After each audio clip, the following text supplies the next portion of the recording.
केवळ मराठीला अभिजात भाषा जाहीर करून त्या ठिकाणी आपल्याला थांबता येणार नाही। आणि खरंय, पहिल्यांदा तर आपल्या सगळ्यांना हा आनंद आहे की अनेक वर्षाचा आपला संघर्ष हा देशाचे प्रधानमंत्री माननीय मोदीजींनी समजून घेतला आणि मराठी भाषा जी अभिजात होतीच, परंतु त्याला अभिजात म्हणून राजमान्यता हवी होती, ती राजमान्यता देण्याचं काम हे आपल्या या देशामध्ये झालं।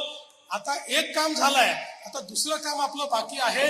या राजमान्यतेचा उपयोग करून आपल्याला या मराठीला लोकमान्यता देखील त्या ठिकाणी सर्व भारतामध्ये मिळवून द्यायची आहे। आणि त्या दृष्टीने मला अतिशय आनंद आहे की मागच्या काळामध्ये 2-4 महिन्यापूर्वी JNU सारख्या दिल्लीच्या प्रतिष्ठित विद्यापीठामध्ये मराठी अभ्यासन सुरू करण्याची संधी मला मिळाली आणि मराठी भाषा अभिजात झाल्यानंतर दिल्लीमध्ये त्या ठिकाणी मराठीचे अभ्यासन आणि त्याचं जे स्वागत त्या ठिकाणी झालं ते पाहून देखील मला अतिशय आनंद झाला।